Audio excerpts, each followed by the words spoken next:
A paz, Senhor Jesus, irmãos. Paz e graça. Deus abençoe grandemente a vida de cada um de vocês. Nesse vídeo eu quero falar a respeito da expressão montes e rochedos, cair sobre nós. Isso aparece em Apocalipse capítulo 6, no sexto selo, e eu vou mostrar que essa expressão ela não surgiu ali. Ela foi falada primeiro pelo profeta Oséias e foi repetida pelo Senhor Jesus quando ele ia para ser crucificado. Então, eu vou mostrar o contexto em que cada uma dessas três passagens, a do Apocalipse do sexto selo, a do Senhor Jesus em Lucas, capítulo 23, e também no profeta Oséias. O profeta Oséias, ele precisa ser o mais importante porque dentro daquele texto tem um contexto escatológico que a gente não costuma perceber. Só que se o Apocalipse está citando aquele texto ali para a gente, significa que aquele texto é sim para o futuro. Então, ele tem ali um pano de fundo histórico, mas ele aponta para coisas no futuro. E é isso que eu vou mostrar no vídeo. Então, vamos primeiro fazer a leitura daquilo que se encontra no Apocalipse 6. Os reis da terra, os grandes, os comandantes, os ricos, os poderosos, e todo escravo e todo livre se esconderam nas cavernas e nos penhascos dos montes, e disseram aos montes e aos rochedos: Caí sobre nós e escondei-nos da face daquele que se assenta no trono e da ira do Cordeiro. Porque chegou o grande dia da ira deles, e quem é que pode suster-se? Nesse texto, então, o Apocalipse está trazendo essa expressão: montes e rochedos, caí sobre nós, escondei-nos da face da ira do Cordeiro, porque chegou o dia da ira deles. Então, o Apocalipse trouxe ali para a gente o contexto do tempo do fim. É o contexto em que o Senhor Jesus está voltando e os homens estão se escondendo dentro dos penhascos, dentro das rochas, com medo da volta do Senhor Jesus. Isso acontece porque eles estão carregados de idolatria, de homicídios, de adultérios. Então, o pecado faz eles ter vergonha, ter medo de Deus. Agora, eu vou fazer a leitura do que se encontra em Lucas capítulo 23. Porém, Jesus, voltando-se para elas, disse: Filhas de Jerusalém, não choreis por mim, chorai antes por vós mesmas e por vossos filhos. Porque dias virão em que se dirá: Bem-aventuradas as estéreis, que não geraram, nem amamentaram. Nesses dias dirão aos montes: Cai sobre nós, e aos outeiros cobri-nos. Essa passagem ela é muito importante porque o Senhor Jesus ele está se virando para as mulheres e falando: não chorem por mim, chorem por vocês mesmas, porque vão chegar dias em que vão falar: bem-aventurado aquelas que não tiveram filhos, aquelas que são estéreis, aquelas que não amamentaram. E nesses dias vão falar aos montes: caí sobre nós, e aos rochedos, cobri-nos. Então, essa expressão que o Senhor Jesus ele está citando, ele não tirou isso da cabeça dele. Ele está citando o capítulo 10 do profeta Oséias. Então, primeiro Oséias escreveu essa expressão, depois o Senhor Jesus leu isso e citou isso na hora ali da crucificação, enquanto ele estava carregando a cruz. E aí depois, no ano 90, o apóstolo João, ele vai reescrever essa expressão no sexto selo. Então existe essa cronologia. E é importante entender isso porque quando o Senhor Jesus ele fala bem-aventurado as estéreis, quando você lê o contexto de Oséias capítulo 10, você vai ver que as mulheres estão sendo mortas com os seus filhos. As mulheres vão ter o ventre delas rasgados, as grávidas vão ter os ventres delas rasgados. Então, é dentro desse contexto que é bem-aventurado aquelas que não tiveram filhos, porque aquelas que estão grávidas vão estar morrendo, e elas estão morrendo por conta do anticristo. Então, existe todo esse contexto para o Senhor Jesus citar essa expressão, bem-aventurado as estéreis. Tem pessoas que pegam esse texto de forma isolada e vai falar que é uma bem-aventurança você não ter filho, sendo que o que a Bíblia diz é justamente o contrário. Ter muitos filhos que é uma bênção. Basta a pessoa ler o Salmo 127. Agora eu vou fazer a leitura então do tão aguardado profeta Oséias no capítulo 10 e fazendo a leitura e a explicação, a gente vai entender o que o Senhor Jesus está de fato falando em Lucas 23 e a gente vai entender também o sexto selo de uma forma muito mais profunda. Os moradores de Samaria serão atemorizados por causa do bezerro de Bet-Aven. O seu povo se lamentará por causa dele, e os sacerdotes idólatras tremerão por causa da sua glória, que já se foi.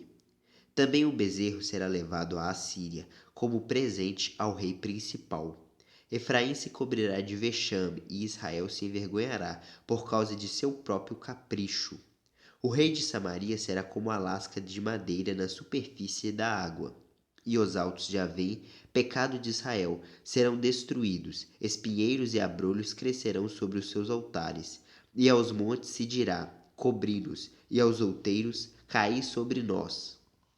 É interessante fazer a leitura ali do capítulo 10 do profeta Oséias, porque dá a entender que o profeta Oséias ele só está falando para o período dele. Então ele vem falando da idolatria de Israel, ele vem falando do bezerro de ouro, que as pessoas estavam idolatrando aquele bezerro em Bet-Aven, e aí aquele bezerro seria levado para o rei da Assíria como presente.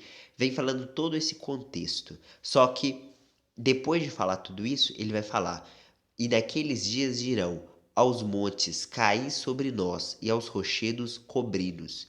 Isso nunca se cumpriu. Isso não está registrado nem no livro dos reis, nem em nenhum outro lugar, porque não faz sentido as pessoas daquele tempo pedir para os rochedos e para os montes cair sobre elas, porque isso só faz sentido na volta de Cristo. Isso só faz sentido quando a pessoa vê que ela vai estar de frente de Deus. Então, ela vai preferir a morte do que ter um julgamento ali naquele momento, por conta da volta do Senhor. Então, o que o profeta Oséias, então, eu entendo que ele está fazendo, ele está usando o contexto histórico do tempo dele, de idolatria, de os reis da Assíria vindo para escravizar o povo, a idolatria do bezerro de ouro, todo esse contexto ele está usando como uma figura. Ele está querendo dizer que no tempo do fim as pessoas vão estar presas em idolatria, em prostituição, em todas essas coisas erradas, e elas vão falar: aos montes caí sobre nós, e aos outeiros cobri-nos. Então o que o profeta Osés está fazendo é, ele está falando do tempo dele, e ao mesmo tempo, ele também está falando para o tempo futuro, que é o tempo da grande tribulação. É o tempo em que o Senhor Jesus volta. Então, é importante entender todo esse contexto e é importante também entender o que o profeta Oséias está fazendo. Nesse mesmo capítulo do profeta Oséias, pulando alguns versículos, ele também vai falar algo que o próprio Senhor Jesus citou em Mateus 23 na nossa leitura. Portanto, entre o teu povo se levantará tumulto de guerra, e todas as suas fortalezas serão destruídas como Salmã destruiu a Bet-Arbel no dia da guerra. As mães ali foram despedaçadas com os seus filhos. Essa passagem ela é muito importante porque está sendo dito ali que as mães elas foram destruídas com seus próprios filhos. E se todo esse contexto então de Oséias capítulo 10, ele não é apenas histórico, mas ele aponta para o tempo do fim, todas aquelas coisas que estão sendo ditas ali em todo o capítulo, elas se aplicam ao tempo do fim. Por isso que o Senhor Jesus está fazendo ali a análise disso e está falando: bem-aventurado as estéreis. Por quê? Porque ele está com o texto de Oséias capítulo 10 na mente. Ele está falando: as mães vão ser destruídas com os filhos no tempo da tribulação. Não chorem por mim, chorem por vocês mesmas. Então, é isso que está sendo dito ali em todo aquele contexto. Desde os dias de Gibeá pecaste, ó Israel, e nisto permaneceste. A peleja contra os filhos da perversidade não há de alcançar-te em Gibeá? Esse versículo ele é muito importante porque quando o profeta Oséias ele cita os dias de Gibeá, que vocês se corromperam como naqueles dias e que vocês nunca se apartaram daquela perversidade, é importante você saber o que acontecia nos dias de Gibeá. Isso está registrado em Juízes, do capítulo 19 ao capítulo 21, e o que é narrado ali é que homens abusaram de uma mulher e tudo isso provocou uma guerra onde uma tribo inteira, a tribo de Benjamim, preferiu proteger criminosos do que puni-los. E isso desencadeia uma guerra que muita gente morre de um lado e muita gente morre de outro. E quase que a tribo de Benjamim foi completamente exterminada. Então, dentro de todo esse contexto, o profeta Oséias pega isso e fala: vocês se corromperam como nos dias de Gibeá, ou seja, vocês são cúmplices de muitos crimes. Vocês não punem da forma como deveria punir os criminosos. É isso que está sendo dito. Homens que abusaram de uma mulher, homens que preferiam roubar do que o trabalho honesto. Então, diversos crimes, todos os crimes que os profetas reprovam, está sendo condensado nessa expressão. Os dias de Gibeá, vocês se corromperam como naqueles dias. Vocês estão acobertando criminosos. Vocês são cúmplices dos pecados dos seus pais, da mesma forma que naquele tempo passado aqueles homens acobertaram crimes e foram cúmplices deles, vocês hoje fazem o mesmo. O Senhor Jesus não é citando diretamente o profeta Oséias, mas ele cita uma ideia parecida com essa. Ele vai falar com os fariseus: vocês dizem que se vocês tivessem vivido naquele tempo, vocês não tinham sido cúmplices dos homicídios que os seus pais cometeram com os profetas.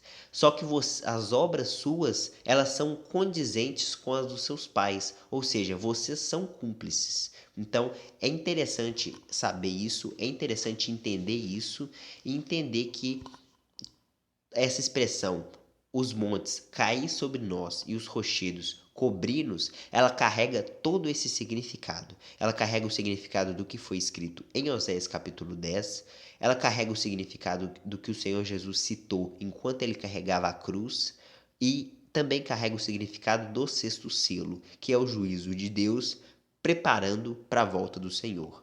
Beleza? Muito obrigado por ter acompanhado o vídeo. Deus abençoe.